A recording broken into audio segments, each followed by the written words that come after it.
Hello అండి. Welcome back to our YouTube channel బుల్లితెర reviews. ఇక మనం 6 o'clock రివ్యూలోకి వెళ్ళిపోదాం.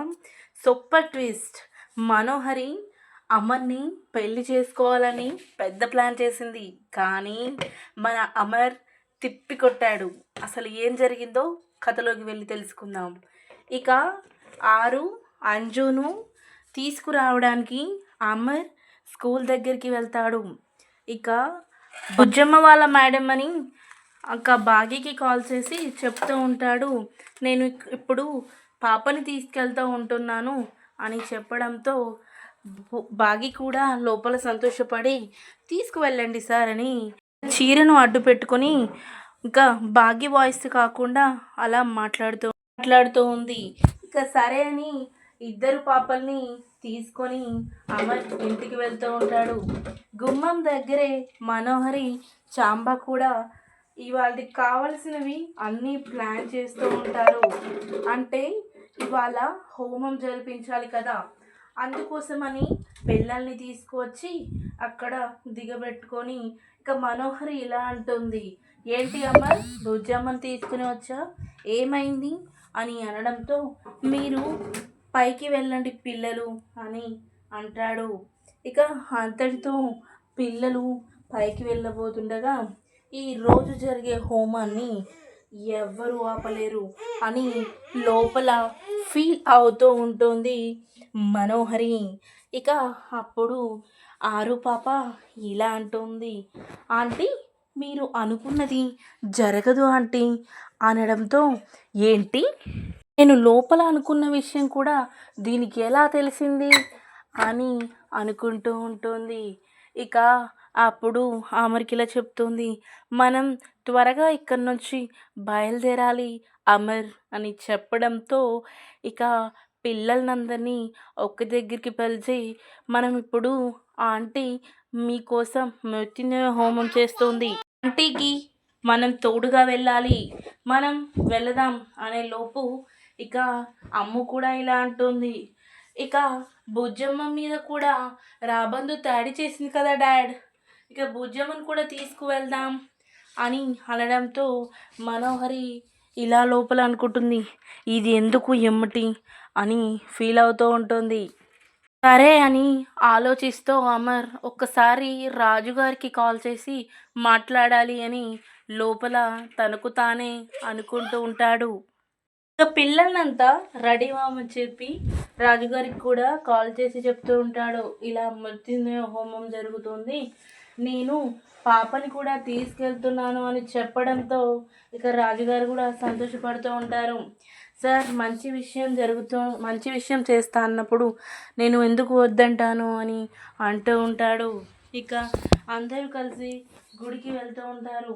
ఇక మనోహరి చాంబ ఇలా ప్లాన్ వేస్తారు. ఎలా అంటే ఇక మన మనుషులే ఉండాలి, చుట్టుపక్కల హోమం జరుగుతున్నట్టే ఉండాలి, కానీ ఇదే సెకండ్లో అమర్ నా మెల్లో తాళి కట్టాలి అని ప్లాన్ చేస్తాడు. ఇక మృత్యుంజయ హోమంలో అమర్ మాత్రమే కూర్చుంటూ ఉంటాడు.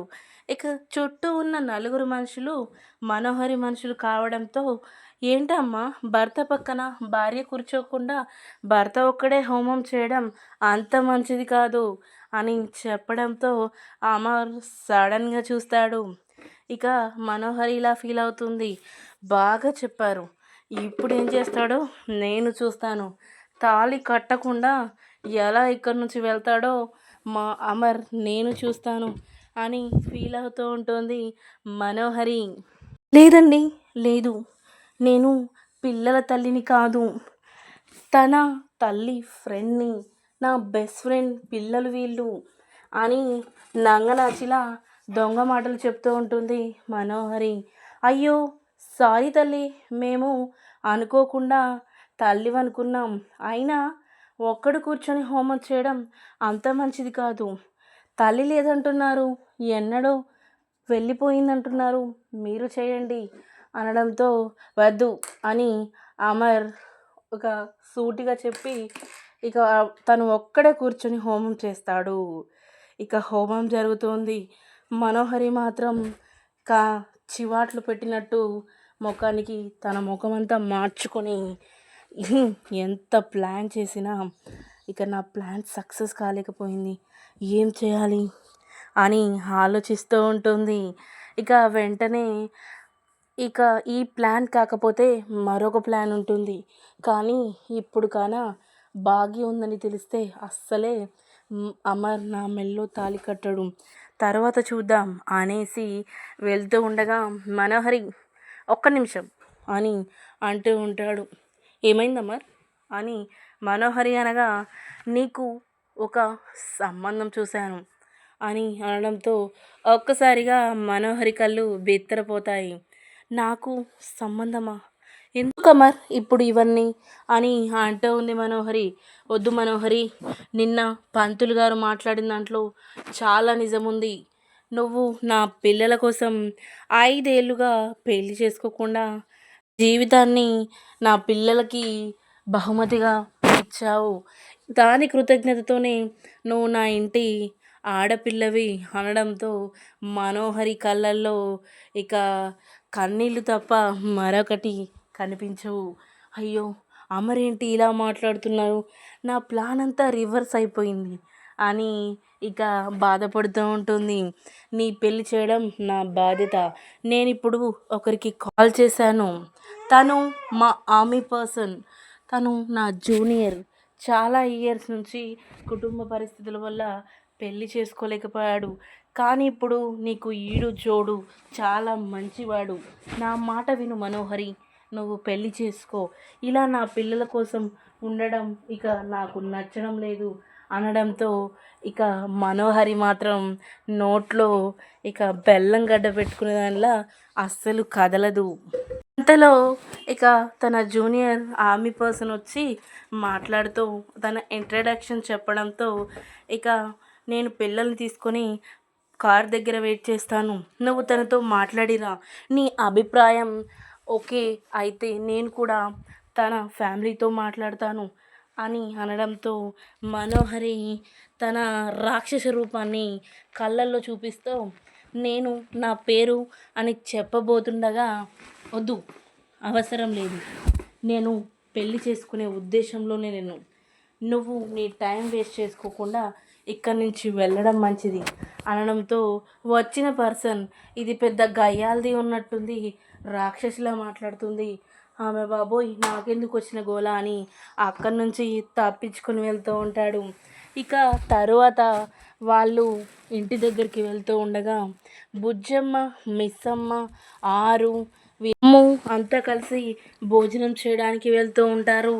ఇక మనోహరి మాత్రం కోపంగా తన గది డోర్లు పగలగొట్టేంతలా లోపలికి వెళ్ళి తలుపులు వేసుకుంటూ ఉంటుంది.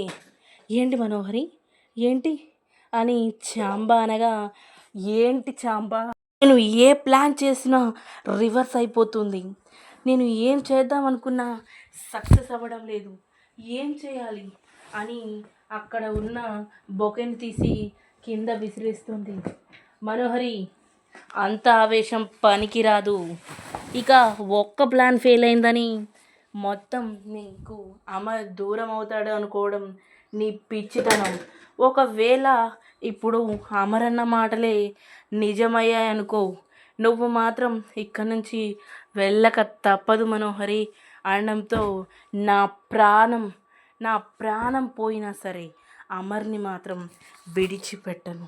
చివరి క్షణంలో కూడా అమర్ కోసమే బతుకుతాను అని చాలా గర్వంగా గంభీరంగా చాంబాకి చెప్పడంతో చాంబ ఇలా ఫీల్ అవుతూ ఉంటుంది. ఎక్కడి రాక్షసివే తల్లి, ఇంత పట్టుకొని కూర్చున్నావు మనుషుల్ని అని ఫీల్ అవుతూ ఉంది. అక్కడితో కంప్లీట్ అవుతుంది రివ్యూ. అసలు ఏం జరుగుతుందో మరొక రివ్యూతో నేను ముందుకొస్తాను. అప్పటి వరకు మన ఛానల్ని సబ్స్క్రైబ్ చేసుకొని ఇలాంటి మంచి జెన్యూన్ రివ్యూస్ కోసం మన ఛానల్ని ఫాలో చేయండి. Thanks for watching.